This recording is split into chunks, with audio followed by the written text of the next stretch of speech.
샬롬. 8월 15일 월요일 하나님 나라를 시작하는 말씀 묵상 시간입니다. 오늘은 장년누리 이순 윤상호 추국향 집사님 가정에서 레위기 25장 23절에서 38절까지 말씀을 읽어 주시겠습니다. 하나님의 말씀을 경청하십시오.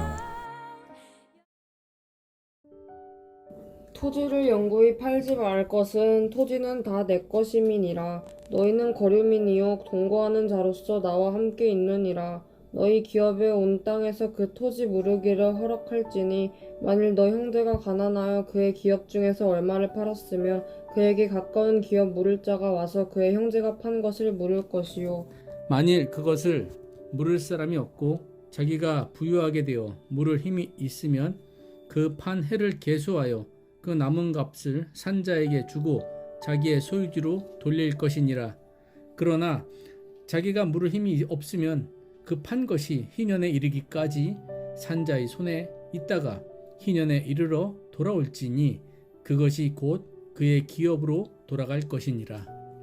성벽이 있는 성 내의 가옥을 팔았으면 판지 만 1년 안에는 물을 수 있나니 곧 그 기한 안에 물으려니와 1년 안에 무르지 못하면 그 성 안의 가옥은 산자의 소유로 확정되어 대대로 영구히 그에게 속하고 희년에라도 돌려보내지 아니할 것이니라.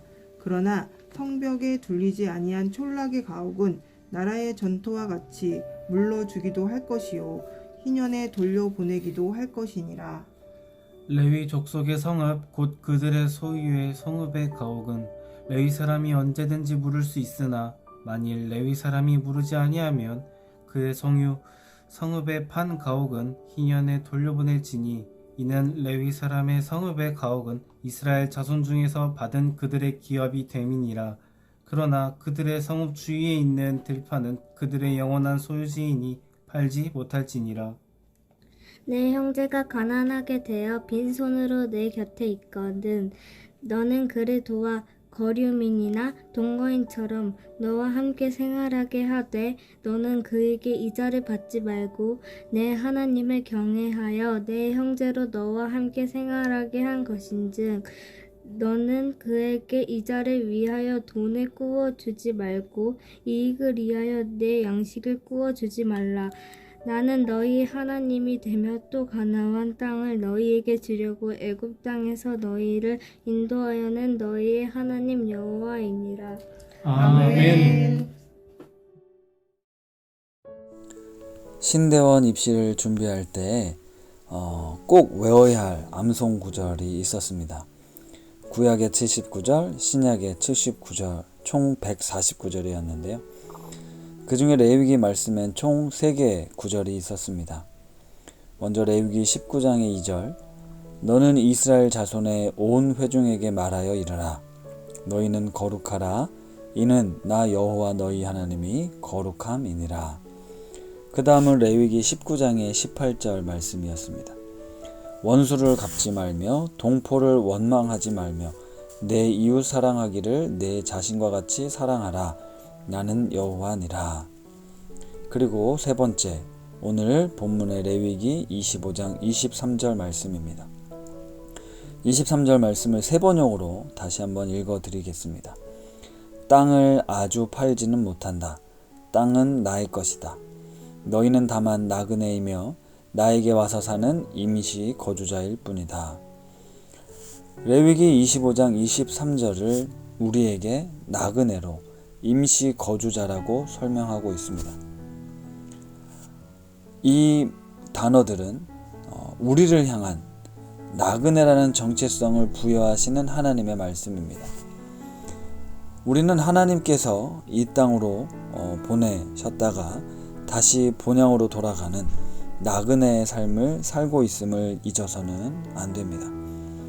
지난달에 함께 나누었던 히브리서 말씀 중에 11장 믿음장에 나오던 인물들을 설명하면서 그 11장 13절에 이런 말씀이 있었습니다. 이 사람들은 다 믿음을 따라 죽었으며 약속을 받지 못하였으되 그것들을 멀리서 보고 환영하며 또 땅에서는 외국인과 나그네임을 증언하였으니 라는 구절입니다. 우리가 이 땅에서 외국인과 같은 나그네와 같은 삶을 사는 것이죠. 그렇기에 이 땅에 무언가 많이 쌓아놓고 그것을 영생하도록 누릴 것이라는 생각은 참으로 어리석은 생각이고 어리석은 삶이 아닐 수 없습니다. 토지는 다 내 것이다. 모든 것의 주인이신 하나님을 뜻합니다. 따라서 진정한 복이란 이 땅에서 많은 것을 소유하는 것이 아니라 그 하나님을 아는 것, 하나님과 동행하는 것이 참된 복입니다. 그래서 이 놀라운 진리를 깨달은 사람은 살아가는 목적과 태도가 완전히 달라지죠. 우리 높은 뜻 교회가 처음 개척하면서 정리했던 높은 뜻 정신 중에 이런 구절이 있습니다. 11조 희년 정신을 실천하는 교회. 11조 정신은 하나님이 주인 되시는 실제적인 고백이고 희년 정신 역시 마찬가지입니다. 이 세상은 세상의 식과 법대로 운영되고 있지만 희년 정신은 하나님의 식과 법을 뜻합니다. 성경에 나와 있는 희년 제도는 오늘날 우리 사회에선 과연 가능할까? 그것은 지혜롭지 못한 어리석다라고 느낄 수 있는 그런 제도였습니다. 요즘 능력주의라는 말, 공정이라는 단어가 많이 회자되고 있지만 하나님께서는 우리의 본래적인 정체성을 나그네로 명명하시면서 이 땅에 살아가는 우리들 모두가 다 하나님의 은혜 가운데 사는 존재들임을 말씀하십니다. 사람들에게 50년마다 원래 토지를 다시 회복하며 새로운 시작을 할 수 있게 되었습니다. 그리고 그 기간 중에 토지 무르기가 허락이 됐습니다. 토지 무르기, 기업 물을 자, 이 의미를 들어서 아실 텐데요. 어려움에 처한 형제들을 대신해서 내가 그 값을 대신 치른다라는 의미입니다. 예수님께서 우리 죄값을 대신 치른 것도 이것과 깊은 연관성이 있습니다. 그러니까 희년정신, 우리가 함께 살아가는 형제가 가난하게 되어 고통받게 될 때 그들을 받아들여 함께 살아가는 것입니다. 그들을 위해 이자를 받고 돈을 꾸어주지 말라고 구체적으로 말씀도 하십니다. 내 이익을 위해 양식을 꾸어주지도 말라 하십니다. 왜냐하면 바로 하나님만이 우리의 참된 주인이시기 때문입니다. 이 희년 정신의 삶은 하나님이 주인 되시는 삶의 고백, 믿음의 고백입니다.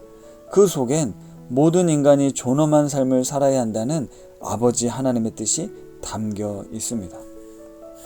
예수님께서 이 땅에 오셔서 공생애를 시작하며 선포하신 말씀 누가복음 4장에 나오는데, 주의 성령이 내게 임하였으니 이는 가난한 자에게 복음을 전하게 하시려고 내게 기름을 부으시고 나를 보내사 포로된 자에게 자유를, 눈먼 자에게 다시 보게 함을 전파하며 눌린 자를 자유롭게 하고 주의 은혜의 해를 전파하게 하려 하심이라 하였더라. 이렇게 말씀하셨습니다. 예수님께서 은혜의 해를 전파하셨다.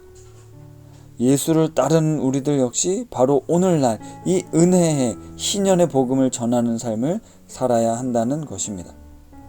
하나님 나라를 세우는 공동체, 서로가 교회되는 공동체, 우리가 바로 이 희년 정신을 삶의 구체적인 현장에서 실천하게 될 때 우리의 꿈과 우리의 비전이 성취될 것입니다.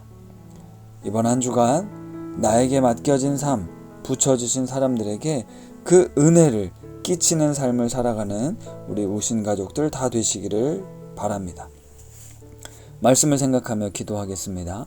하나님 아버지, 우리에게 희년 정신을 가르쳐 주시며 그 삶을 살라고 말씀하십니다. 그것이 바로 거룩한 삶, 이 세상과 구별된 삶입니다. 일주일간의 세상 속에 세상의 가치와 기준에 따라 굴복하는 것이 아니라 영원한 진리의 말씀으로 무장하여 하나님의 뜻을 우리 삶에 펼치며 예수 그리스도를 통한 희년의 복음, 그 은혜의 복음을 전하는 주님의 자녀들이 되게 하옵소서. 예수님의 이름으로 기도드립니다. 아멘. 오늘 주신 말씀을 생각하며 우리 더 깊은 묵상의 시간을 갖겠습니다.